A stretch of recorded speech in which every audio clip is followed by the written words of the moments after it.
সম্মানিত আসলে আমাদের মন্ত্রী মহোদয় কয়েকটা প্রোগ্রাম থাকার কারণে একটু দেরি হয়েছে, এই জন্য আপনাদের কাছে আমি দুঃখ প্রকাশ করছি। আর আজকের এই আয়োজনটা আমার ফ্যামিলির পক্ষ থেকে আপনারা সবাই আমার জন্য দোয়া করবেন, আমার ফ্যামিলির জন্য দোয়া করবেন, আমি যেন সবসময় আপনাদের পাশে থেকে কাজ করে যেতে পারি। এখন আপনাদের সামনে বক্তব্য রাখবেন বাংলাদেশ সরকারের মাননীয় পাট বস্ত্র মন্ত্রণালয়ের শিল্প ও বাণিজ্য মন্ত্রণালয়ের মাননীয় মন্ত্রী জনাব খন্দকার আব্দুল মুক্তাদির এমপি।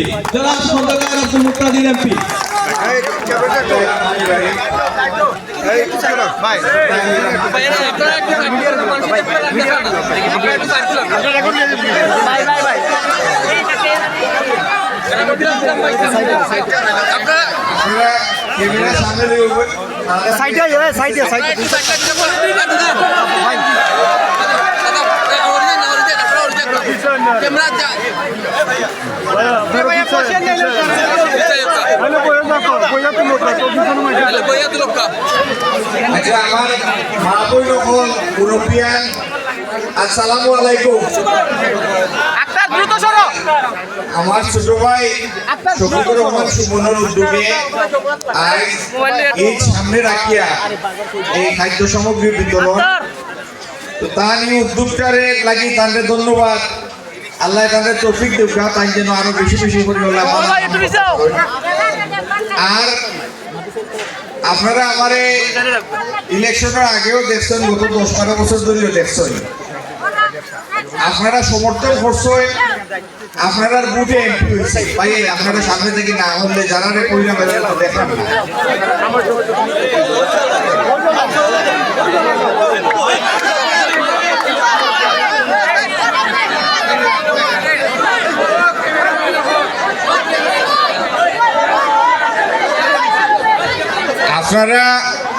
আপনারা সমর্থন করছেন, ভোট দিছেন, দিয়া এমপি বানাইছেন। আপনারা সামনে যখন আগে আইছি তখন 5 বছরের লাগি যে খামর লাগি পাঠাইছেন আমারে, এই খামো গিয়া আপনারা লাগি কিতা কিতা কর্ম এগুর পরিকল্পনা কইছি আপনাদের কাছে, ঠিক না নি? কইছি আল্লাহ যদি তৌফিক দেন, আপনারা সমর্থন পাই, তাইলে সিলেটের রাস্তাঘাটে ঠিকঠাক করবো, সিলেট ঢাকা হাইওয়ে ঠিকঠাক করবো, সিলেট চিটাগাং 6 লাইন হাইওয়ে করবো, ট্রেন লাইন করবো নয়া করি, এই সিলেটের সমস্ত রাস্তাঘাট ঠিক হইব, ইনো সুপেও পানির ব্যবস্থা হইব, স্কুল কলেজ ঠিক হইব, তা কইছি নানি? কর্মসংস্থানের ব্যবস্থা হইব। ইলেকশনের আগেও কইছি, এখন পরেও কইরাম। ইনশাল্লাহ আপনারা দোয়া করবা, এর প্রত্যেকটা খাম ইনশাল্লাহ আমরা সুসম্পন্ন করবো, আল্লাহ তৌফিক দেন। আর সময় সময় ইনশাল্লাহ দেখা হইব, আপনার খাম যেন সময় সময় আগুইয়া আমার আপনারা সামনে আইতাম পারি, ওটার লাগি দোয়া করবা। সালামু আলাইকুম।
Hey,